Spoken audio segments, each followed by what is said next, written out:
직원의 근무태만 해고 가능할까요? 생각보다 쉽지 않습니다. 직장 생활을 하다 보면 한 번쯤 이런 생각이 듭니다. 저 사람은 왜 안 잘릴까요? 출근은 매일 하는데 일을 제대로 하지 않는 것처럼 보이고, 업무 속도는 느리고 책임감도 부족해 보이는 직원이 있습니다. 겉으로 보기에는 분명히 근무태만처럼 느껴집니다.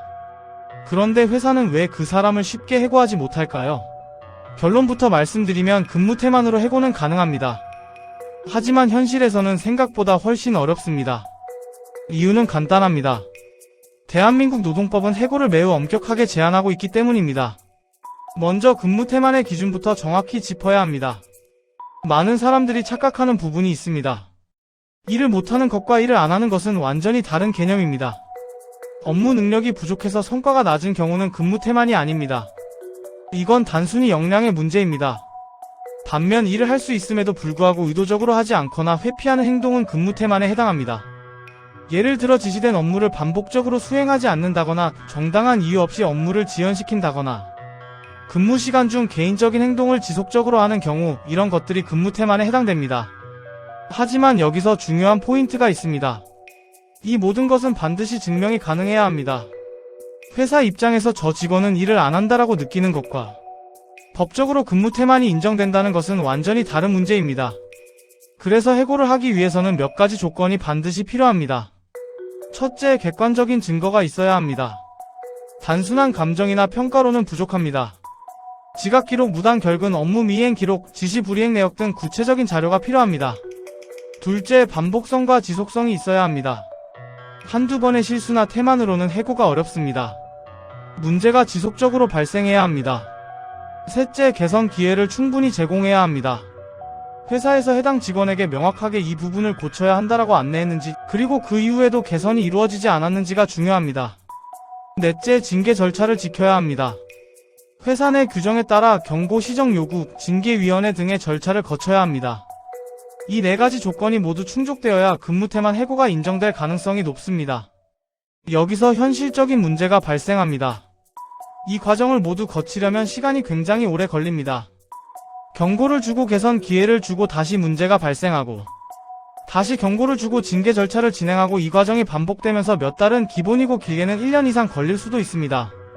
중소기업 입장에서는 이게 굉장히 큰 부담입니다.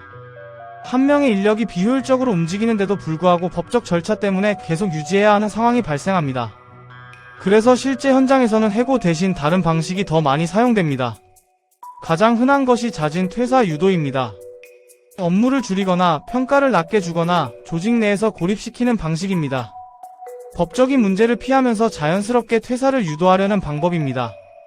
또 다른 방법은 부서 이동입니다.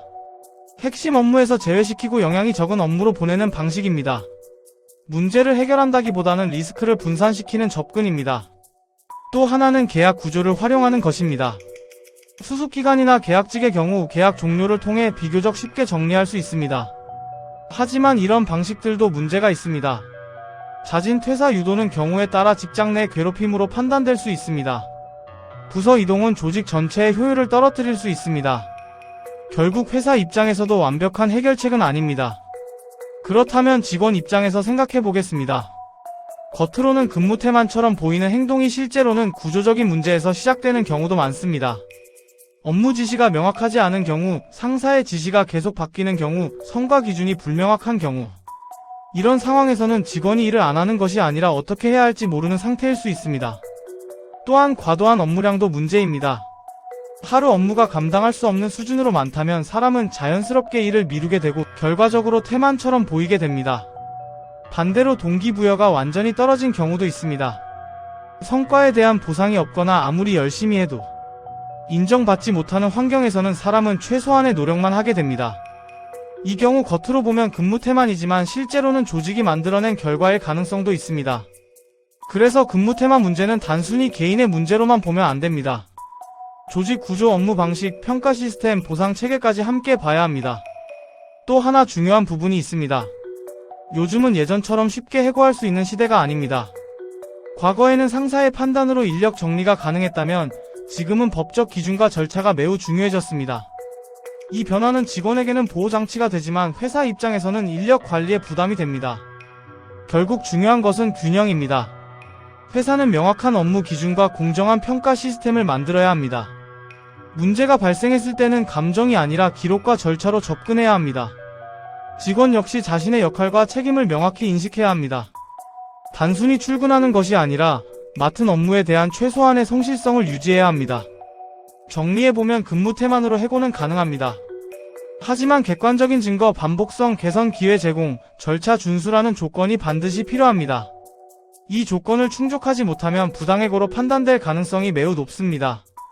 그래서 현실에서는 해고보다는 자진 퇴사 유도, 부서 이동, 계약 종료 같은 방식이 더 많이 사용됩니다. 결국 근무 태만 문제는 저 사람을 자를 수 있느냐의 문제가 아니라 조직이 사람을 어떻게 관리하고 있는가의 문제입니다. 이걸 개인의 문제로만 볼지 아니면 조직 구조까지 함께 볼지, 그 관점에 따라 해결 방식은 완전히 달라질 수 있습니다.